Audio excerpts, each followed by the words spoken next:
এই লাল পাহাড়ের দেশে যা, রাঙা মাটির দেশে যা, হিতাক তোকে মানাইছে না রে, একেবারে মানাইছে না রে।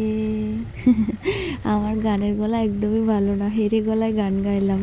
নমস্কার বন্ধুরা, আমি পারমিতা। আমার নতুন একটি ভিডিওতে আপনাদের সবাইকে অনেক অনেক স্বাগত। পুরুলিয়ার পরবর্তী সিনে আমরা যাওয়ার জন্য বেরিয়ে পড়েছি। এখন আমরা যে গ্রামটার যে মধ্যে থেকে যাচ্ছি, এই গ্রামটার নাম হলো সাহেবডি। গ্রামের বাড়িগুলো দেখুন কি অদ্ভুত। এখানে কিছু মহিলা রাজমিস্ত্রির কাজ করছিল। আমরা দেখতে দেখতে সুদূর রাস্তা পার করে এখন আমরা যাচ্ছি যে জায়গাটা, সেই জায়গাটার নাম হলো সীতাকুণ্ড। গতদিন যে ভিডিওটা শেয়ার করেছিলাম, ঠিক তার উল্টো দিকেই রয়েছে এই সীতাকুণ্ড। বাড়িগুলো এত সুন্দর, 4টে করে চালা, আর এদের এখানের যে চালাগুলো ঠিক একটা গ্লাসকে অর্ধেক করে কেটে সুন্দর করে সেট করা। দূর থেকে দেখলে মনে হবে না, সামনাসামনি দেখলে তখন বোঝা যায় আর কি। সুদূর মাঠ চারিদিকে, আর মাঠের পরেই রয়েছে পরপর সারিবদ্ধভাবে পাহাড় আর পাহাড়।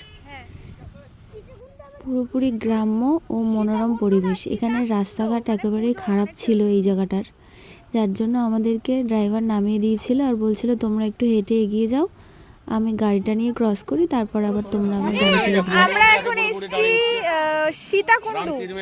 সীতাকুণ্ডতে আমরা এখন ঘুরবো। হিস্ট্রিটা কি আছে? এর হিস্ট্রি কি আছে? হ্যাঁ, সীতাকুণ্ড হিস্ট্রি কি আছে? এখানে ওই যে বলে যে সীতামা জল খাবার জন্য ও জল খাওয়ার জন্য বসেছিল। হ্যাঁ বসেছিল ওরা রামে তিন মা ওই দেখো মা সীতাকুণ্ড ছবি দেখবে যাও ওখানে ব্লগে দেখা যাবে, এটা আমাদের ব্লগ হচ্ছে। মা ওরা আরো ভালো করে বলে দিবে। আচ্ছা আচ্ছা ঠিক আছে। ওরা আরো ভালো করে হ্যাঁ হ্যাঁ হ্যাঁ। এখানে এখানে হচ্ছে রাম আর সীতা বনবাসে যাওয়ার সময় বিশ্রাম নিয়েছিল আর জল খেয়েছিল, ওই জন্য এখানটার নাম হচ্ছে সীতাকুণ্ড।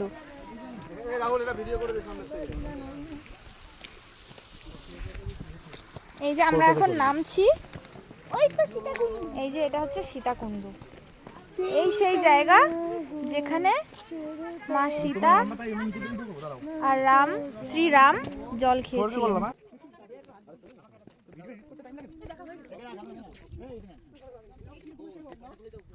আমি প্রথমে দেখে মনে করেছিলাম কিছুই তো নেই এটার মধ্যে, চোখে পড়ছিল না তেমন। পরে দেখলাম এখানটা ফুটছে টকবক করে অল টাইম।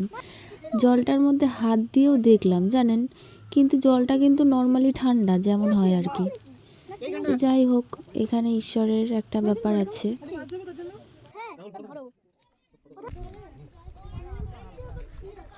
এটা হলো আমাদের এখানে ঠাকুর দেবতার একটা আশ্চর্য একটা ব্যাপার যেটাকে বলে। আমাদের আদি আবার ওই সাইড দিয়ে উঁকি মেরে দেখছে, দেখুন কিরকম। ও দেখছে শুধু মাছ। যাই হোক, আজকের ভিডিওটা এইটুকুই ছিল। ভিডিওটি ভালো লাগলে লাইক, কমেন্ট, শেয়ার ও সাবস্ক্রাইব করতে একেবারেই ভুলবেন না। দেখা হবে পরবর্তী ভিডিওতে। আজকের মতো টাটা।